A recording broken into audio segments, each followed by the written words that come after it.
बैठक हुई है, 15 दिन के अंदर जितने भी पंचायत सहायकों के बकाया मानदेय हैं वो भुगतान कर दिया जाएगा। ठीक है, बकाया मानदेय की नहीं मैं बोल रहा सर, मानदेय जिनका है उनका मिल जाएगा। हालांकि उसमें भी कई सारी आपत्तियां होती है कि कहीं संबंधित गांव के मुखिया ग्राम प्रधान सहयोग नहीं करते हैं, वो बहुत सारे बहाने ढूंढ लेते हैं कि जिसका पेमेंट नहीं करना है उनका नहीं होता है। अभी तक बहुत सारे हमारे साथी हैं जिनका अभी तक पेमेंट नहीं लगा है, हालांकि वो लग जाएगा। लेकिन सर मेरा रिक्वेस्ट आपसे ये है कि सर अमृत सुशीला जो जी हैं, आपने उनका वीडियो चलाया था, आपने बोला था उनके परिवार से बढ़कर नहीं है सर, हम भी उसी लाइन में सर। 6,000 में सर हमारा कुछ नहीं हो रहा। और जो 5,000 आप जो कमीशन की बात करते हैं ना सर, 5,000 का कमीशन हमें नहीं चाहिए और वो हमें मिलता भी नहीं है सर। और अगर मिले भविष्य में आपके आदेशानुसार तो सर प्लीज उससे न देकर हमारे मानदेय बढ़ोतरी की और जो हमारा अनुबंध है प्लीज उसे खत्म करने का प्रयास करें प्लीज सर। नए चिंतन का विषय है, इस पे विचार विमर्श। गांव का टॉपर आपके लिए सर्विस दे रहा है, सरकार के लिए सर्विस कर रहा है। गांव का टॉपर एक युवा जो इस देश का भविष्य है, उसके साथ सर बहुत बड़ा खिलवाड़ हो रहा है। क्योंकि हम इसके परिवार की कैसे मदद कर सकते हैं सर हम ही उनसे और बदतर हैं सर। अगर हमारा परिवार माता पिता, मेरे माता पिता हैं और जिनके ऊपर माता पिता या माता का साया नहीं है, पिता का साया नहीं है, अगर मेरे माता पिता अगर मेरे को भोजन न दे परिवार में, तो मेरे को नहीं लगता कि 6,000 में मैं दाल रोटी भी 2 टाइम से सुख ही खा पाऊंगा, नहीं खा पाऊंगा।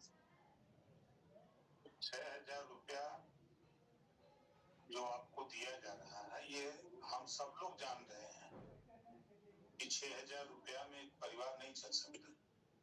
तो वैक्सीनेशन हो, आयुष्मान कार्ड हो, फार्मर रजिस्ट्री हो, फार्मर रजिस्ट्री में तो टारगेट भी दे दिया कि आपको 50 पर डे घर करना है, जबकि वो पोर्टल अपडेट नहीं है, उसके सिक्योरिटी पेजेस नहीं है, हम काम कैसे करेंगे?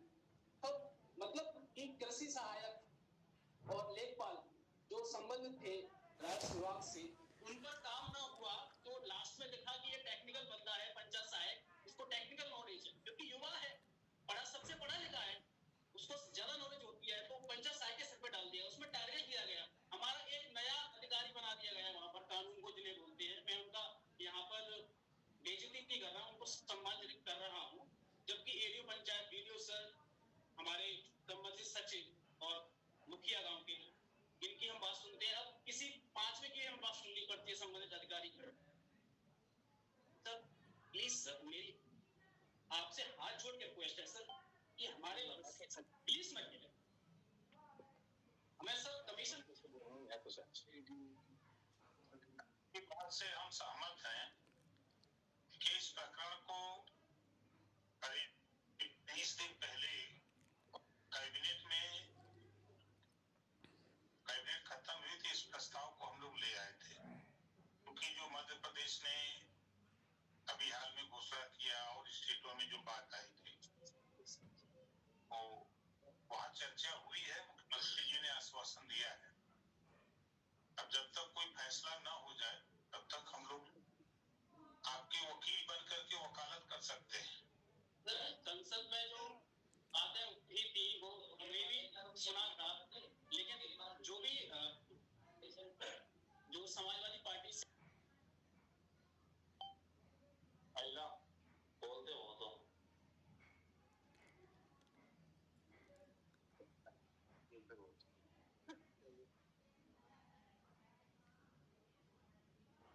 मुख्य रूप से आपकी बात सुन ली गई है, किसी और को कुछ बताना तो बताइए। साझा प्रणाम मंत्री जी। सबसे पहले मैं प्रथम आपने जो अपना मूल्यवान समय निकाल करके समस्त पंचायत सहायकों से बात करने का जो लक्ष्य लिया है, उसके लिए मैं शाहजहांपुर के समस्त पंचायत सहायकों की तरफ से आपका सादर अभिवादन करता हूँ, उसके लिए आभार व्यक्त करता हूँ। माननीय मंत्री जी, मैं आपको बताना चाहूंगा कि जैसे कि पहली बात उठाई गई थी हम लोगों को टैबलेट या फोन मिलना चाहिए, तो उसके लिए मैं आपको बताना चाहूंगा कि एसबीएम नेटवर्क फीडिंग हो, चाहे निर्णय ऐप हो, चाहे ई अटेंडेंस ऐप हो, चाहे नोट कैम हो, चाहे विभिन्न प्रकार के फार्मर रजिस्ट्री हो, सर्वे हो, सब कार्य कर रहे हैं। उसके बावजूद भी हमको ना तो टैबलेट मिला है ना तो फोन मिला। दूसरी बात, आयुष्मान कार्ड जो हमारे विभाग का कार्य ना था, जो स्वास्थ्य विभाग का कार्य था, उसके बावजूद भी हमने करा। और आप 2021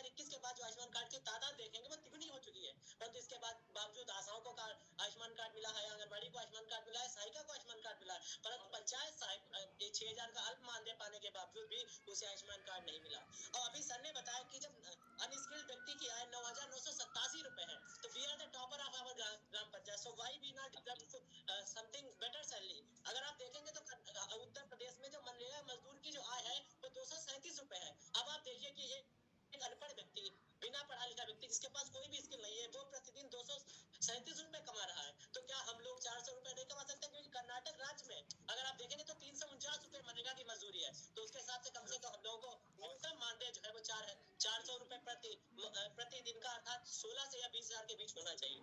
क्योंकि विभिन्न प्रकार के हम कार्य, जैसे समाज कल्याण विभाग का कार्य हम कर रहे हैं, एग्रीकल्चर विभाग का काम हम कर रहे हैं, एग्रीटेक जिसमें एक कदम खसरा फीड कर रहा था उसका कार्य हम कर रहे हैं सर, स्वास्थ्य विभाग का काम हम कर रहे हैं, पंचायती राज विभाग का हम कर रहे हैं। ऊपर से जल जीवन मिशन की जितनी भी मीटिंगें होती है उसमें पंचायत सहायक को प्रधान फोन करके पर्सनली बुलाता है और कहता है कि मेरे पास समय नहीं है, सचिव कहता है कि मेरे पास समय नहीं है, अब तुमको मीटिंग को आयोजित करना पड़ेगा। तो माननीय आपको सोचना पड़ेगा कि आप माननीय प्रधानमंत्री जी 2047 तक विकसित राष्ट्र बनाने की बात करते हैं। विकसित राष्ट्र बनाने के लिए जीडीपी और पर कैपिटा इनकम दो चीजें अहम भूमिका निभाती है, और आप इंडिया जो पर व्यक्ति आय है जैसे 9,987 चाइना में 56,000 है, तो आप क्या 6,000 का न्यूनतम मानदेय हम लोग पा रहे हैं? क्या आपको लगता है कि इस 6,000 के न्यूनतम मानदेय से जो विकसित भारत का लक्ष्य है उसे प्राप्त कर पाएंगे सर? धन्यवाद।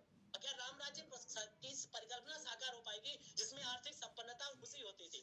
आप जैसे सुशीला की बात करते हैं, मैं अपने ही भावलगढ़ ग्राम पंचायत की एक लड़की को जानता हूँ जिसके पिताजी नहीं है, माताजी है, जिसने बड़ी मुश्किल से पढ़ाई की है, जिसके पास आय का कोई स्रोत नहीं है, उसके 2 छोटे भाई बहन है। क्या आपको लगता है कि इस 6,000 के अल्प मानदेय में जब उसे 4 महीने बाद 5 महीने बाद मानदेय मिलता है तो वो क्या अपने परिवार का भरण पोषण कर पाएगी, अपने छोटे भाई बहनों को शिक्षा दे पाएगी? ये मेरा प्रश्न है मान्यवर आपसे। और जैसा कि कोई भी मुखिया जो होता है वो परिवार का करता धरता, इसीलिए आप हमारे जो पंचायती राज विभाग के मंत्री, इसलिए आपको हाथ जोड़कर विनम्र निवेदन है कि हम लोगों की इस दयनीय स्थिति से आप हमको उबारने का प्रयास करिए, तो हम आप लोग आपके जीवन पर्यंत आभारी ही रहेंगे।